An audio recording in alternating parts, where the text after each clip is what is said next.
Good morning, good afternoon, good evening, depending where you are. It's a pleasure to be with you for another week, another Kumi session. My name is Omar Harami, and thank you for joining us for the latest Kumi online gathering as we focus on how you and your churches or organizations can use your investment capital to support the Palestinian cause. We are joined today by Charlotte and Jenny from Sabeel-Kairos, UK. Before we start, I'd like to remind you that this session is being broadcasted live on Facebook. If you do not wish to appear, please turn off your video feed.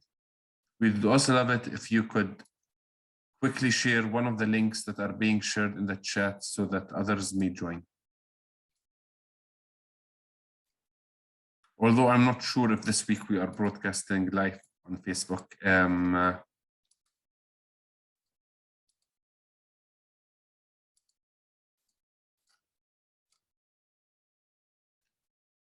So before we start, I would like briefly for Charlotte and Jenny to introduce themselves. Charlotte, we will start with you. Yeah, thank you, Omar. I hope everybody can hear me okay. It's good afternoon for me. It's 4 o'clock here in the UK. My name is Charlotte Marshall. I'm the director of Sabeel-Kairos UK. We're a very small but energetic Christian charity based here in the UK. And our main purpose is to support the work that the Sabeel Jerusalem Ecumenical Liberation and Theology Centre do, and also to support the Kairos Palestine movement. We're very much based about advocacy and campaigning and trying to bring the voice of the Palestinian Christian population into our churches here in the UK and mobilise them to stand in support and solidarity. And I'll hand over to Jenny now for her to introduce herself. Hi, I'm Jenny, and I'm a member of Sabeel-Kairos UK. I'm part of the Sheffield Kairos local group. There are a number of local groups around the UK as well. So we meet locally, but rather less often as a national organisation. I'm also part of the denominational action group that Kairos UK has set up. So there are action groups working within each denominational church, and I'm part of the Methodist group. And so later on, Charlotte's going to give me an opportunity to tell you a little bit about what's happened within Methodism recently. Thank you very much, Charlotte and Jenny. It's an honor to have you both with us. As faith communities, fasting is a big part of our rituals, and people have the right to choose what is good for their body and what is not good for their body, what they would like to eat and what they would not like to eat. And similar, we all have certain opinions and ethical stands on so many things that are happening around the world. There are things that we want to support and endorse, and there are things that we should not support and endorse, and it is actually contradicts our values and principles to support. In Palestinian liberation theology, 3 pillars stand very clear in our ideology. One is inclusivity. We believe that we are all God's children. All creation is important. Regardless of our diversity, we are all important to God, the Creator. The second pillar is justice. We believe strongly in Palestinian liberation theology that we cannot be faithful to God if we are not a prophetic voice for justice and peace. We have to stand for the people who are oppressed, defend the rights of the people who are marginalized, and defend justice in all forms. The third pillar is nonviolence. And nonviolence is a beautiful technique. There's multiple ways that we can use nonviolence, either through education, through demonstrations, candle vigils, prayers, and definitely economic measures, either by supporting businesses that are ethical or boycotting businesses that are not ethical. So, Charlotte, you may start. Lovely, thank you very much, Omar. I'm just going to share a few slides with you on the screen before I hand over to Jenny. But But really, I think a lot of you, I recognise your names. You know, we've had contact before. You've been in part of the Kumi movement for a long time, so you've probably heard some of what I've already going to share, perhaps last year or the year before. And it would just be great to make sure we allow enough time today to have a good discussion at the end, some questions and answers, and just sharing our experience from around the world and the work that we do in our churches. So hopefully we won't be taking too much of your time before we can get to that stage. I'm just going to give you a very brief overview, and hopefully you can all see this screen now, which says Investing for Peace. We began our Investing for Peace campaign about probably 6 years ago now. And the really sort of key element for us in deciding why to do this was what can we do that allows our churches to have a practical action that they can take, which demonstrates perhaps the support and solidarity they want to show the Palestinian Christian population and the Palestinians as a whole, but actually involves them really, you know, doing something. And obviously that's not to discount the amount of prayer and other sort of areas of work that they do, and the fact that they quite often talk about Palestine. But we really wanted to actually say, look, how can you practically help the situation? And that's really what the launch of our Investing for Peace campaign was about. And very briefly, in case you're completely new to it, I'll just very quickly outline what it is. It's a campaign which asks churches to make sure that they don't profit from the occupation. And the main way that we ask them to do that is by screening out any companies that invest in Israel and Palestine that are directly profiting from the occupation. And that might be anything from Caterpillar bulldozing a house to Heidelberg Cement digging up, quarrying Palestinian natural resources. It might be a technology company that would be building the infrastructure in the settlements. Any of these companies which are directly profiting from the occupation. The reason we've asked them to put in place an investment screen is not just to identify companies that they might already invest in which are profiting in this way, but also to ensure that in the future, those companies are screened out right from the word go. So in the same way that churches will avoid investment in companies that are involved in weaponry and militarization, or perhaps pornography or excessive alcohol or tobacco sales, we said human rights in Palestine should be an issue such as that.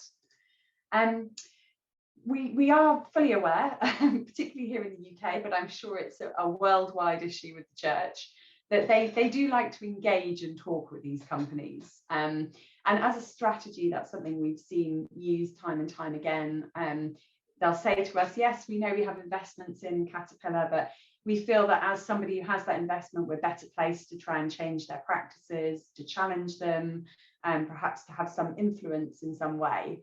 And this campaign acknowledges that and understands that that's often the tactic a church will use, but it asks for it to be a lot more time-bound and significantly more impactful, and that there is a consequence or a result. You know, if after 18 months or 2 years of engaging with a company, you're still seeing them heavily invested in the occupation and profiting from the abuse of Palestinians, then divest. That's the ultimate ask. And so that's really the sort of nuts and bolts of the campaign. And I'm just going to go on just to show you a couple of other things.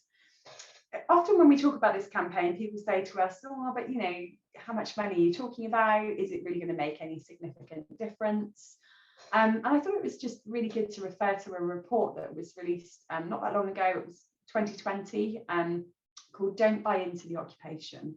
And it was a coalition report that had looked at European financial institutions and how those institutions, most of them, you know, big, large banks that we all know of and perhaps unfortunately have to bank with, were involved in actually supporting and propping up the occupation.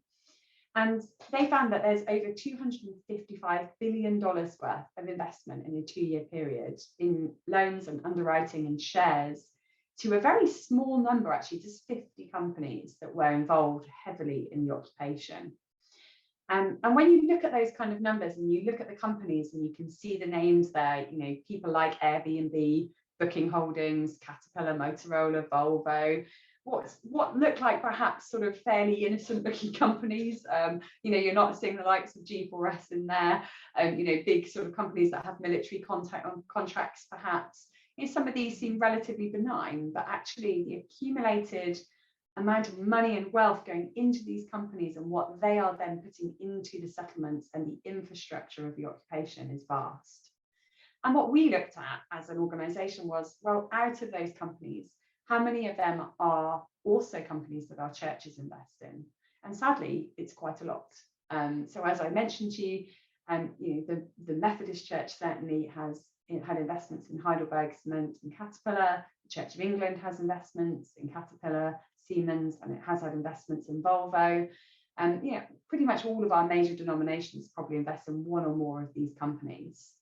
And although we're not big financial institutions, we're not the likes of HSBC or Barclays, the church commissioners of the Church of England alone have a £10 billion pound fund to invest every year. So they're not insignificant sums of money to actually put to good use either. I would like to say now though, this campaign is a holistic campaign. It's not just about money. Obviously, ideally, we would see our churches divesting from all these companies, it having some sort of financial impact on those companies and therefore on their decisions in the future.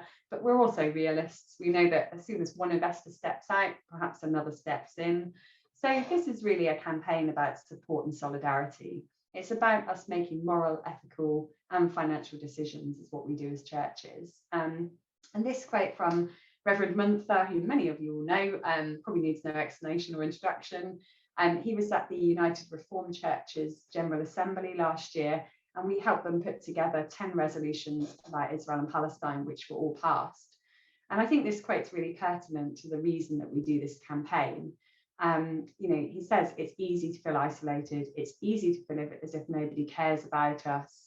These resolutions are a source of encouragement. They're a reminder that we're not forgotten. And for us, that solidarity is a key part of why we do what we do.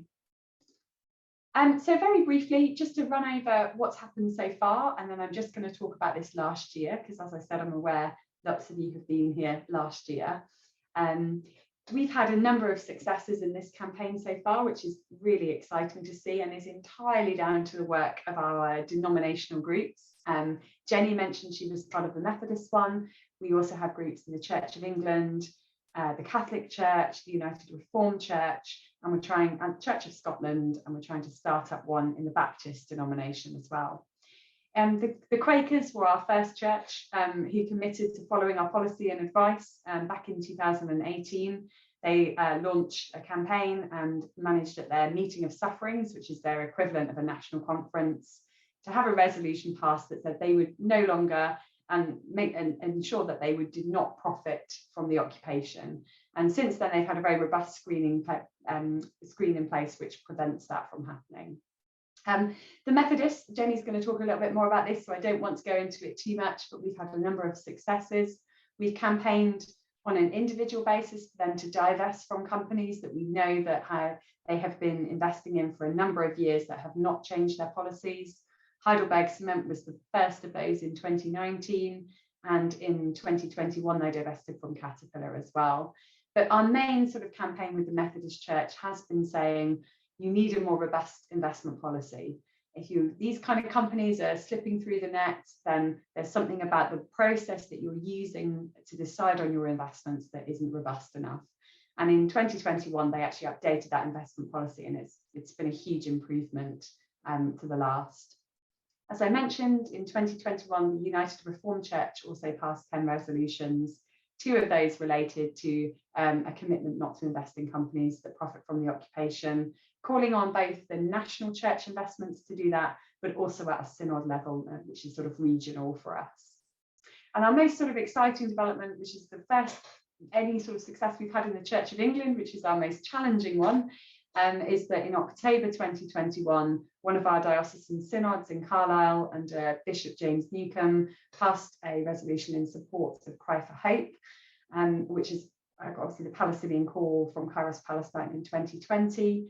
But they also, as part of that resolution, asked the church to relook at its investment policy and to see if they could ensure that more proficient screening was in place.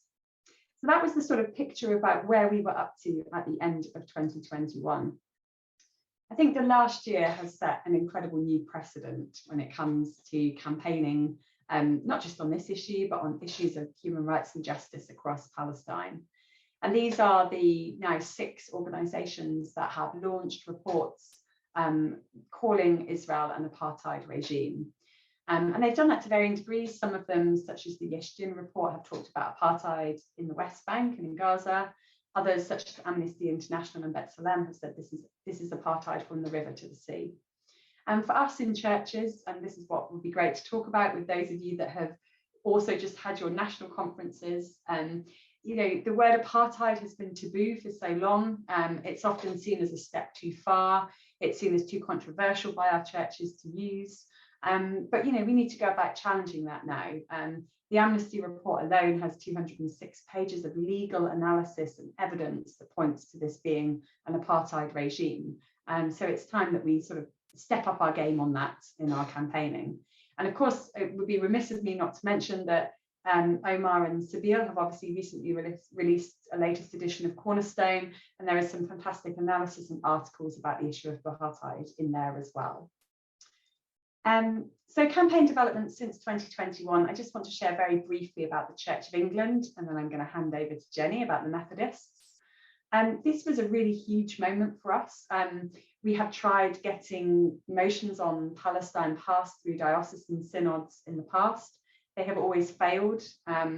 That's partly because there has been a very strong initiative from Lambeth Palace and from our Archbishop of Canterbury to be incredibly cautious about this. He is very close and works very closely with the chief rabbi here. He's very heavily influenced by him.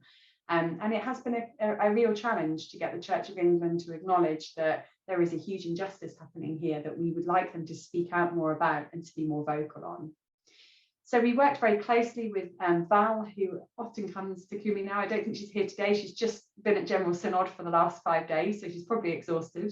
But Valerie Hallard helped us to put together this Palestine motion. And as I say, this went to the Carlisle Diocese back in October 2021. And thankfully, it was supported by the bishop, it was supported by the deacons, it was supported by the majority of the people in the synod, and it passed. As you can see there, there's sort of 3 parts to this. One of them looks at Cry for Hope.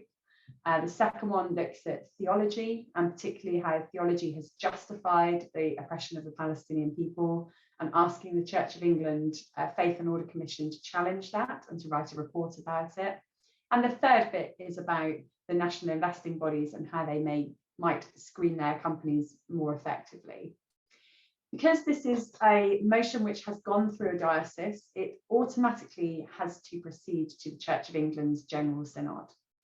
It has 4 years in which it can do that, any one of those 4 years. So starting from last year, or this year, sorry, would have been the first year, for the next 3 years, they can table that at any time. But it is in a long list of other diocesan motions. So unless they see a need to move it up the list, it may be a couple of years until we get there. I've just been to General Synod with Valerie and with a number of other colleagues. We were running a fringe event about Palestine, starting already at this stage to educate General Synod members, to talk to bishops, to try and get people alongside. And Omar was our speaker from Jerusalem, which was wonderful. We zoomed him in for that event. So having Omar able to address the Church of England Synod members directly was really helpful. And as I say, that marks the start of us in building a coalition of support within General Synod, so that when we come to that moment where this is debated live, hopefully we have a good number of people that understand, feel it's important to support, and can stand up and voice that. And Jenny, I'm going to hand over to you now. Would you like me to stop screen sharing and you can have a chat about the Methodist conference? This is just a little picture from Methodist conference this year. Jenny and I, well, Jenny was there for all of it. I came up to support them in an event, and that was just last week. So I think a lot of the American churches have all of their national conferences in the last few weeks as well. So we're in the same position here in the UK. But I'll hand over to Jenny now, and she can talk to you about the Methodists.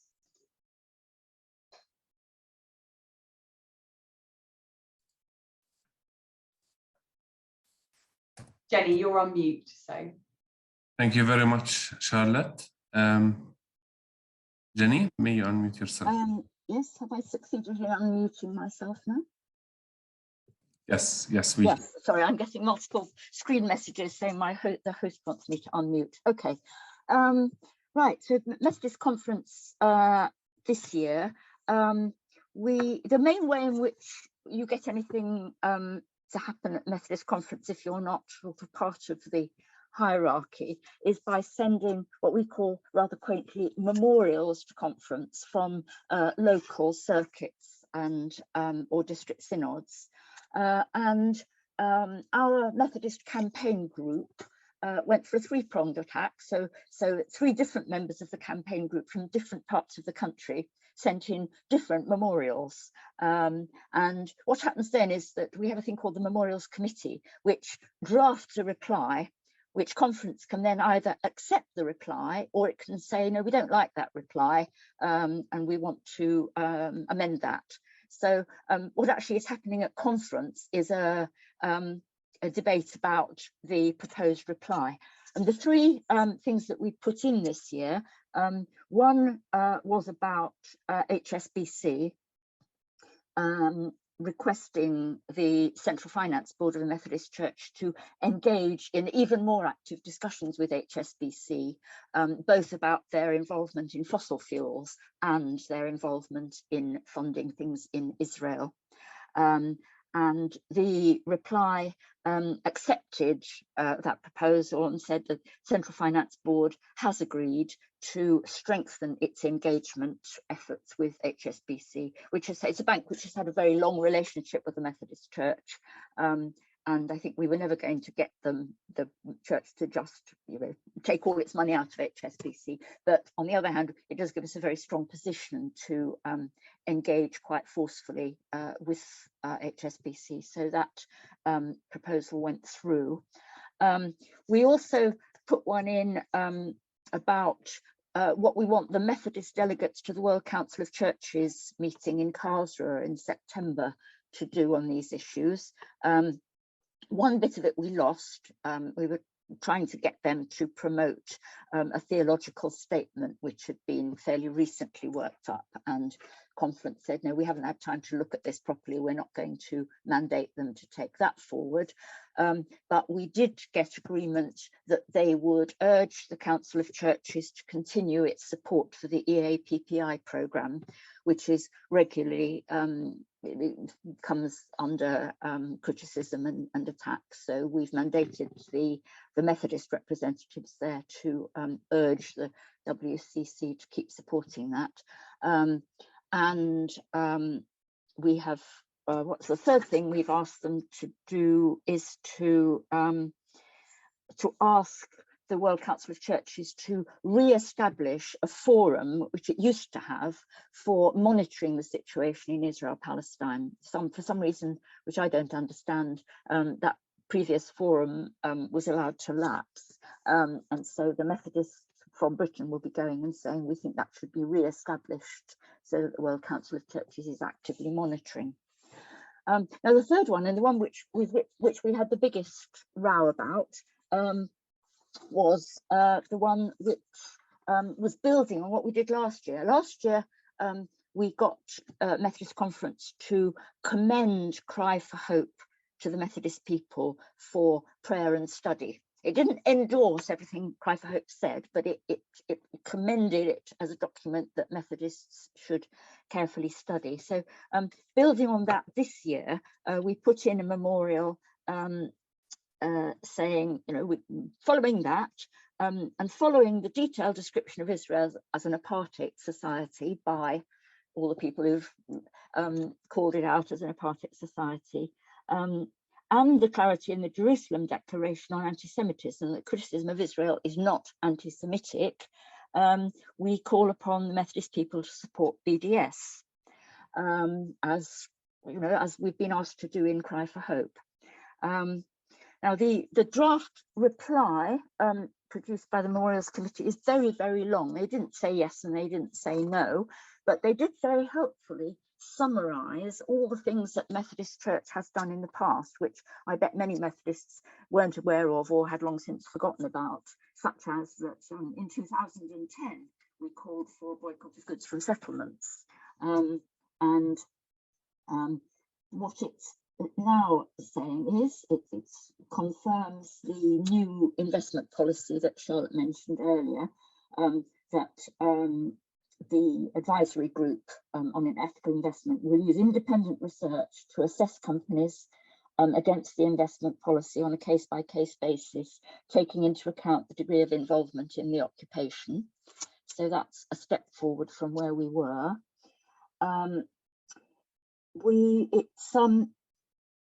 In response to our specific thing, on BDS, it says the conference invites the Methodist people to support the above measures in relation to boycott, divestment and sanctions until such time as Israel meets its obligation to recognise the Palestinian people's right to self-determination and complies with the precepts of international law. The conference supports the right of any individual or institutional investor to join a divestment campaign in the cause of justice, and expresses concern over the UK government's interest in curtailing such rights with new primary legislation, because our government was trying to, is preparing legislation which would prevent public bodies, although that doesn't include churches, from divesting on ethical grounds. So that would be really important. So the Methodist Church has said, no, we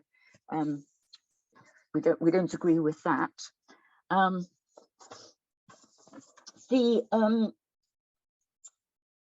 The main row, of course, was about our use of the word apartheid, and the reply does not endorse apartheid. And after the conference had agreed to accept the reply, the Secretary of the Memorial Committee deliberately popped up and said, we wish to point out that we haven't endorsed the use of apartheid, and the Methodist Church doesn't accept that language. But nevertheless, it's out there. People have heard some of the evidence, and I think it will be back. It's not going to go away. We've put down a marker. And we're also pleased that they welcomed, or were expressed, I'm trying to find the wording, about definitions of anti-Semitism. It says it welcomes, the reply says, we welcome definitions and declarations on anti-Semitism that improve understanding and awareness. So again, it's making people look at and think about the Jerusalem Declaration rather than the IHRA definition, which has caused so much difficulty for people who are trying to criticize the actions of the State of Israel while not being anti-Semitic. Those are the sort of three things. In none of the cases do we say, oh yeah, it was an outright win, but I think we have inched forward. I mean, the main thing we had to do was actually to oppose two proposals that would have just chucked all those replies, all those positive replies out. And we had a strong opposition from the Council of Christians and Jews, who were arguing that this memorial about BDS would have precipitated anti-Semitic attacks on Jews in the UK. But conference didn't accept that that was the case, or didn't see that as a reason why we should not support this memorial. So I think I've come away feeling overall fairly positive that I don't know how Charlotte feels, but I think that we have made a little bit of progress. We also, as Charlotte mentioned, had a fringe meeting about apartheid, among other things, but sadly not very many people who didn't already agree with us came to the fringe meeting, so that was a bit disappointing, but it was a very good meeting, but they missed it. I think, have I covered everything that you're aware of, Charlotte? Yeah, that was brilliant, Jenny. And I think one of the things just to pick up on is, quite often this does feel like a chip away, doesn't it? And occasionally we get these landmark decisions, a revision of an investment policy or a new screening or a big divestment. But a lot of the time it's continually bringing Palestine to the forefront of the church's mind, whether that's through issuing statements, making them aware of all the things that happen day by day in Palestine, things like the demolition of Masafa Yatta. We will email those churches to tell them about it. We will raise awareness about it on our social media, so that when the time comes for these big sort of decisions, we're trying to show them that this is, this is an accumulation of lots of things that happen in Palestine that erode that opportunity for self-determination and a just peace. And I think that's what our campaign groups have done so brilliantly over the last 5-6 years. Every conference having some sort of motion or resolution on Palestine, having an event, having materials to share, and just continually trying to educate the churches about what's happening here. I think one of the most frustrating things, sorry, Charlotte, I think one of the most frustrating things was that while we were being urged to, have nuance and dialogue and sensible conversations about this very controversial issue, yet again, all these memorials were squeezed into the very last morning, by which time each speaker was allowed to speak for 60 seconds. And by the time you've, acknowledged the president and the members of conference and told them who you are and where you're from, that's half your 60 seconds gone. So that was frustrating, because it was not easy to make, conciliatory and nuanced discussion points when you've got a little red light telling you you've got to stop. So I'm sad about that, and I wish they would allow us a bit longer to have a real dialogue about these things. Absolutely. There we are. Yeah. Wonderful. Well, Omar, I just conclude very briefly, and then that gives us a good sort of 20-25 minutes for discussion and questions. Just to say that if you are from the UK and you're interested in joining us, you have the chance to join one of our denominational groups. As I said, we have those in all of the major denominations. The other thing is that we learned so much at the beginning of this campaign from the American churches, friends in the Presbyterian and the Episcopal Church, the United Christ Church of Christ.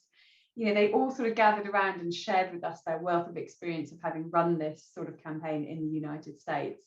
And in the same way, we feel that we would like to help and enable other folks to do the same, whether that's in the European churches or in other places worldwide. So please do, when you're asking questions or discussing, so tell us where you're from, tell us a bit about your experience about doing this kind of work, and let us know if we can help you, because we'd like to sort of pass on that knowledge and everything that we gained from our wonderful friends in North America. And yes, and as I say, what I'll do as well is I'll pop my email address in the chat. If you're a member here in the UK and you'd like to join one of our groups, please get in touch. We'd love to have you as part of that. And we're continually trying to build those groups up, aren't we, Jenny? Get more members, get more people involved, get a wider network going within each of these denominations. Great. Over to you, Omar, or anybody who wants to ask a question. Thank you very much, Charlotte and Jenny. I would like to start with a question, and I would like your, it's a question that I've been thinking about and reflecting since the morning. Why would a simple topic like asking the churches to do ethical investment is such a controversial issue? I mean, isn't it a bit stupid? This is a very good question, and actually so pertinent, because as I mentioned, I've just been at the General Synod of the Church of England. And just before the meeting started on Friday, the Church Commissioners released their latest financial report for the year. And in it, they only list the top 20 equity holdings that they have. But as I said earlier, it's a £10 billion fund. So, you're talking about substantial investments. And I was sort of scanning this list of investments for anything that sort of raised a flag with me about Palestine. And then I noticed that beyond thinking about Palestine, the list of companies on this report were just staggering in terms of human rights. There was Amazon, Microsoft, Facebook. This was before I even thought about companies investing in the occupation. These are not companies with flawless records when it comes to ethics. They're companies that have been accused of treating their own workers badly, companies that have been accused of tax dodging. And I find it staggering that such a big institution like the Church of England, that claims to be ethically investing everywhere it goes in the world and under every topic and heading, had these kind of companies in its top 20. And then I read the next line, which was all about how, you know, really what the church has to do is get a good return on its investment. You know, the church is an aging population. They've got a huge amount of buildings across the UK that are falling and crumbling. You know, they had to invest in clergy pensions, in new staff, in training. And, you know, I have a certain amount of sympathy that they are trying to strike this balance between we need this money to do the work of the church. And if we invest it in companies like Amazon and Facebook that are incredibly successful, we can, you know, perhaps get more money out of that. But at the same time, as a moral and ethical body who, you know, we would like to see standing up for the rights of people and the underdog and the downtrodden, you know, how are they managing to invest in these companies? So actually, Omar, I think the difficult thing is it should be a bit of a no-brainer. It should be an easy thing to ask the church to do, but they fail to do it on so many levels already. And they're not getting that balance between the investment return and the ethical question right, in my view. Jenny, would you have anything to add from that on a Methodist point of view?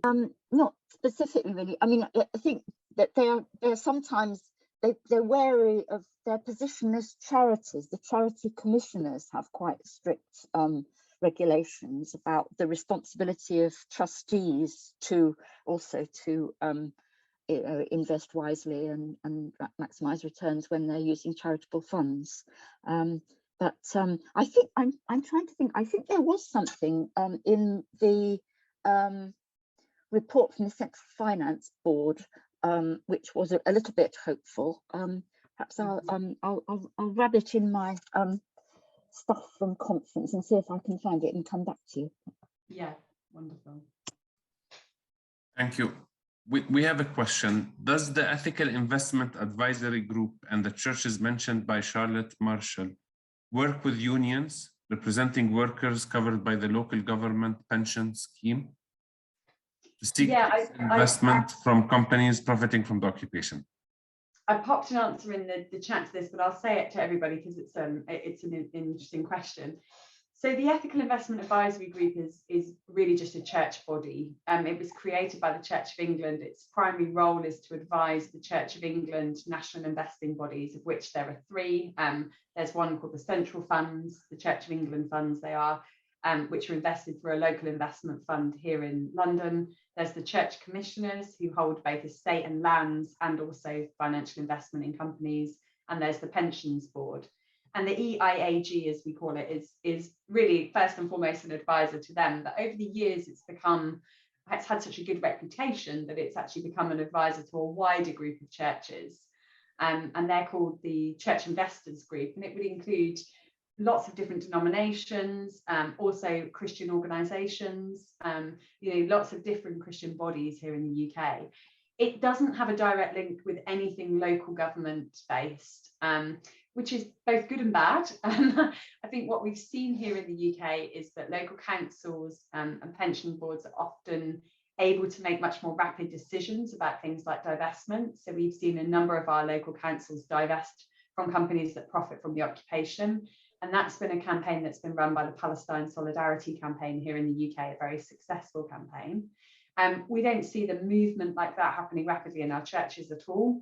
The counter to that is that this bill that is being passed through Parliament, that will restrict any public bodies like local pension schemes from making their own decisions about where they invest their money. It will say to them that they have to follow national government advice, that they are not allowed to boycott, divest or sanction any state or company that the national government does not recommend. And that will of course include Israel, because they refuse to acknowledge that Israel is an apartheid regime. They refuse to acknowledge they have a responsibility towards the Palestinians to force Israel to uphold international law. So on the one hand, we are hugely grateful at the moment that there is this very clear separation of state and church when it comes to financial issues. But of course, if the UK government does pass that legislation, the challenge we'll have is that the church, and particularly the Church of England, given its historical sort of association with the state, will likely be very nervous about divesting from companies if the government themselves go against that advice. They don't legally have to follow it. There will be no legislation that forces them to do it, but they may well say, well, we tend to take a steer from the government on this, and will be hesitant to do so. And it's part of the reason why, and I popped in the chat, that we're fighting this anti-boycott bill very strongly in a big coalition with lots of other organisations here in the UK. We've got a bit of a reprieve on it at the moment. It was actually supposed to be being pushed through Parliament now before the summer recess. It was supposed to arrive this week in Parliament, and that was a part of a strategy by Michael Gove, who has pushed it through to get it debated before there's too much opposition to it. That all fell apart when he was sacked by Boris Johnson last week, which all fell apart again when Boris Johnson resigned. So despite the fact that we're in a political crisis here, might actually have worked to our favour for once, in that this is highly unlikely now to be tabled before summer recess, which gives all of us in this coalition a bit of an opportunity to try and build up opposition to it and work with the opposition parties. So sorry, Emma, that was a bit of a long answer, but it encompassing a few things. Jenny, would you like to add something, or should I move to the next? Well, if I might, yes, I have now found in amongst the conference stuff the report of our Central Finance Board, which had a few encouraging things in it, such as the Council of the Central Finance Board has asked our executive to be more vocal in our ethical engagement, to be prepared to speak up for the poor and marginalised. And one issue we've been particularly vocal on is the ethical performance of HSBC, which we referred to earlier. So they're going to include a review of the role of HSBC. So that's a bit of possibly a bit of a veiled encouragement to HSBC to mend its ways. There's stuff about climate as well, tax stresses, mining companies. So there are a lot of references throughout the report of our Central Finance Board to ethical issues on which they are seeking to, which they're looking for those to inform our investment decisions much more in the ways that your question has suggested ought to be the case.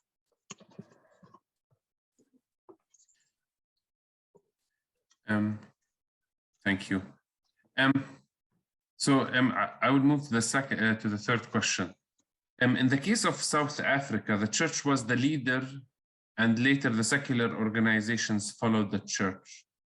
But when it comes to the case of Israel and Palestine, secular organizations became the leader, like Beit Salem, Human Rights Watch, Amnesty International, and other organizations. Why is the church? I mean, why was the church? What changed? It's a very good question. I would say that at the moment the church is hampered by two things. It's hampered by its own view that to challenge Israel is to potentially be accused of anti-Semitism, particularly here in the UK with the IHRA definition. And it is also hampered by its own opinion that we should still be making apologies and reparations for the Holocaust, and the guilt and the association of a history of a church that has anti-Semitism in it, undoubtedly, over the years. The problem is that both of those things hamper the church to the point where it cannot speak the truth.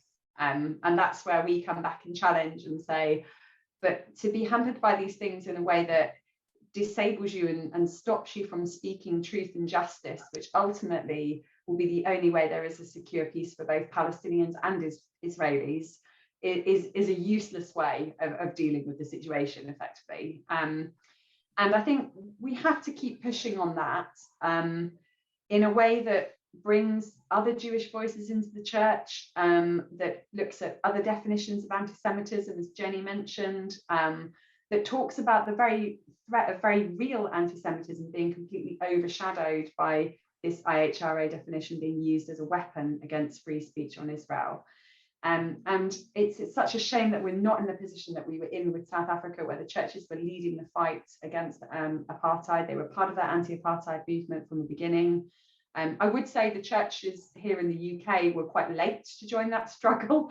And certainly when it came to divestment, they were some of the last that divested from South African apartheid, but they did get there. And and we hold out hope and prayers that we get there when it comes to Israel and Palestine as well. One interesting thing, an awful lot of you, I'm sure, will be very aware of Reverend Stephen Sizer. He's a member of the board of our board of trustees. He's been sort of on trial here in the UK just recently for being accused by the church itself of promoting anti-Semitism, and that's entirely linked to his work here on challenging Christian Zionism and on challenging support for the state of Israel. What's very interesting about that, we don't have the verdict yet of that trial, but was that the panel of 3 judges on his trial, 2 of which were members of clergy of Church of England and 1 of whom is an external judge, all agreed about halfway through the trial that the IHRA definition of anti-Semitism was not fit for purpose to judge somebody on. And if that therefore is reflected in the final sort of outcome of that trial, that will give us a real precedent to challenge the churches about using this definition. If it's deemed not fit for purpose to judge somebody on their actions by, how can we be talking about it and endorsing it and saying it's what we should be using as a definition? So it was a really good sort of poignant moment for us about that they themselves acknowledged it wasn't fit for purpose, and hopefully that gives us something to challenge that on in the coming year. I don't know if Jenny has anything to add on that. No, I don't think so. I think I've already said that we've tried to put down a marker for the Jerusalem Declaration as a very useful alternative for the Methodist Church to look at. That's all. And the Methodist Church, I agree with everything you said. Hasn't endorsed the IHRA, has it? So the Methodist Church is one step ahead of the others in that sense. One step behind because it just hasn't got around to thinking about it. I'm not sure what it is. And I think the Sabeel definition is going to be out early August. So the Sabeel, so it's like a very intensive, serious document with over 140 pages and with over 200 scholars who have worked on it. So I think it'll be a very guiding and controversial topic once again. Brilliant. So here's I think a very interesting question. So are we aware, at least in the UK or maybe anywhere in the world, that there are other groups who are advocating to help the church divest from other companies not related to the occupation, maybe on environment or other issues around the world? And and who are they? And is there any work that is being done jointly with these groups? That's a brilliant question. I'm going to hand straight over to Jenny, who can talk about the joint memorial between the Zero Carbon group and the Palestine group, and then I'll come back and talk more broadly about it. Well, I think I've said it really, that one of our 3 memorials about Israel-Palestine was linked with and supported by the Methodist Zero Carbon group, because HSBC is involved in both Israel-Palestine and fossil fuels. And so, yeah, there's a lot of mileage in working together with other groups that are working on other issues where there's overlap. And we've done a bit of work on this with other companies who are involved in the occupation in Western Sahara as well. And there's some churches, some people within groups and churches that are campaigning for divestment from those companies. The other thing to say is that we've really encouraged our churches not to think about Palestine as the only issue when it comes to ethical human rights screening. We've encouraged them to think much more broadly about it so that we don't get constantly challenged for this, why only Israel, you're singling out Israel. Actually, if they could put in place an investment screen which would look at human rights abuses across the board, if it could look at human rights screening as a principle. And actually, interestingly, that's what we've seen the Church of England do. So the Church of England never had a specific policy around human rights until 2021. And then the Ethical Investment Advisory Group created one. And what we've then done is use that as a precedent to say, well, how do you apply this policy in Israel-Palestine? How does this relate to Palestinian human rights? A lot of churches in America have followed that way of doing it. Rather than having a particular policy on Israel-Palestine, they've looked at it in the broader human rights context. So I mean, I think it would be wonderful if more of our churches do that. It would give us opportunity to join with others who campaign on other human rights issues. So we're keen to do that. always open to it. If you're part of another group that does that, get in touch with us. You know, I think the more we mainstream Palestine as a human rights issue, especially as well, a lot of the companies that invest in the occupation are stripping the land of its natural resources. So there is an issue around climate change and resourcing and the ecology as well. So if we can link with groups that are challenging investments in companies that are not caring for our planet, you know, all areas of sort of intersectionality like that are brilliant ones that we want to explore and do more of.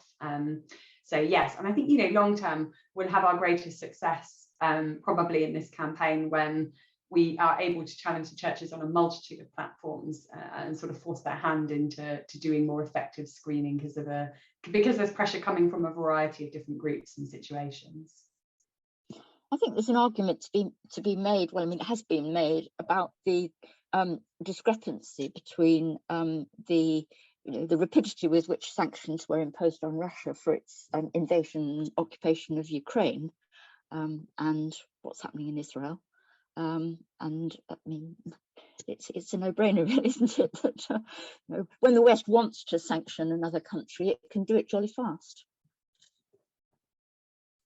Absolutely. This actually came up at the Church of England's General Synod. So I talked about the fact that our Palestine motion is in a queue. You know, we're about 15th on the list, but earlier this year, one diocese put forward a motion about how the Church of England should be responding about the situation in Russia and Ukraine. And lo and behold, that was put right to the top of the list and debated first thing, straight off on the Friday. Very strong debate, very strong actions that went from that.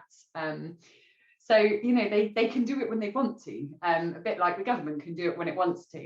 It can, you know, ask people to crowdfund and support armed resistance in the Ukraine. But of course, anybody doing that from Palestine is automatically a terrorist. It can sanction, it can divest, it can do all these things. So it's about us, you know, really challenging that and challenging those double standards and calling them out on it.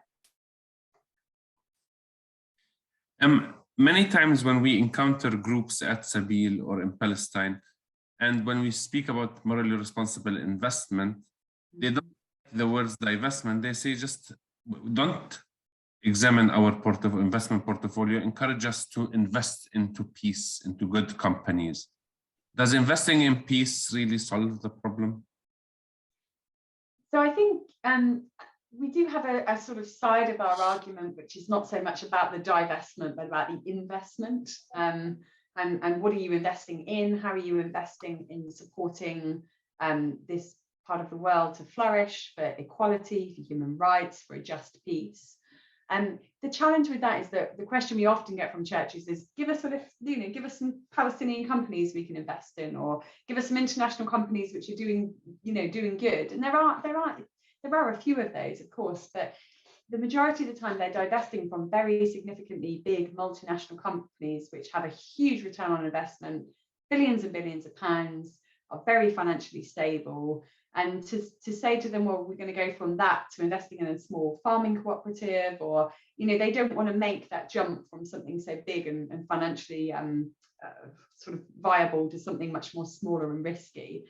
What we are trying to do, and I can see Carol is with us and she's just written in the chat, is challenging people to invest and support Palestinian products that come here to the UK through Hadeel and Zaytoon, challenging them to, you know, particularly if they are willing to take more financial risk, to support things like, there's some amazing startup businesses in Gaza, young people taking it upon themselves, saying there's no work here, we're going to make an online business, people running marketing schemes, people running all sorts of things from their computers in Gaza.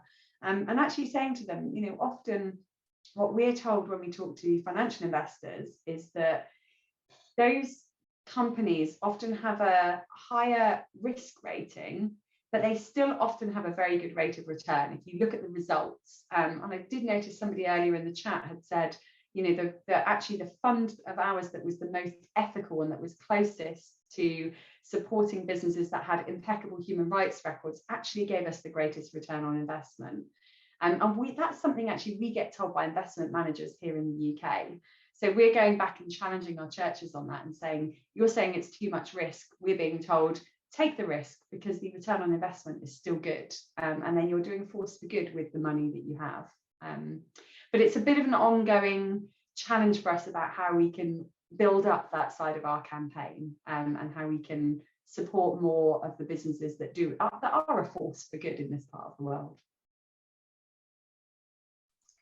Thank you.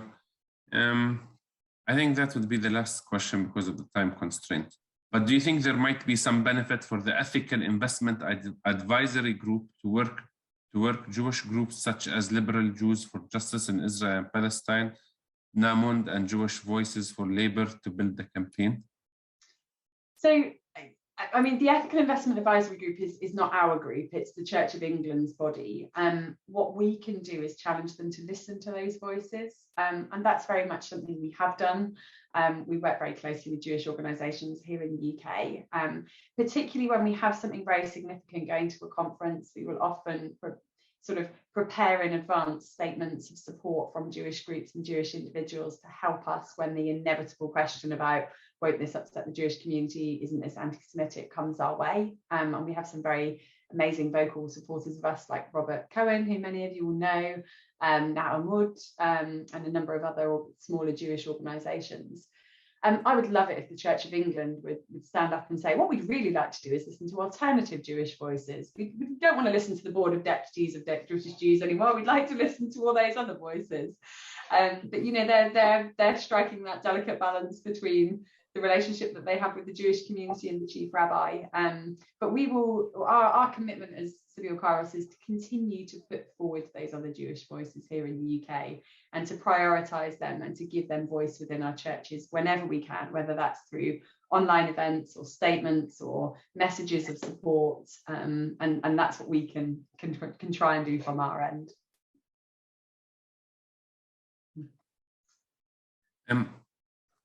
Unfortunately, the time is up. I want to thank you everyone for joining us today. A link to the video of this gathering, along with all the links shared today, will be available on the Kumi Now website and on YouTube in a day or so. And it will be shared in the next newsletter.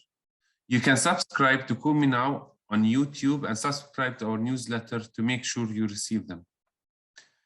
We would greatly appreciate if you would share this session with your friends and colleagues and encourage others to attend our weekly meetings. A special thank you to our guests, friends, Charlotte and Jenny, for being with us today. Your presence has been is extremely valued. Next week, we will focus our attention on the Israeli apartheid wall. Unfortunately, 52 weeks a year is filled with events. If you'd like to be reminded of the online gatherings an hour before they begin, you can register for email reminders at kuminow.com/online using the form at the bottom of the page. We hope to see you again next week. I know it's summer and a part of the UK, you have great weather and you're able to do many things here. It's hot. The weather is nice in the UK. Wow.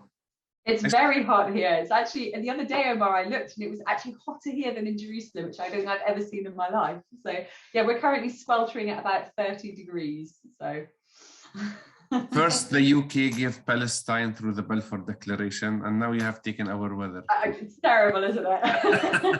That's colonialism for you. Yes, so it's the next, after we finish liberating the occupation, we want to work on the environment and bringing back our weather. So thank you all, dear friends, and God bless you, and see you next week. Take care, friends.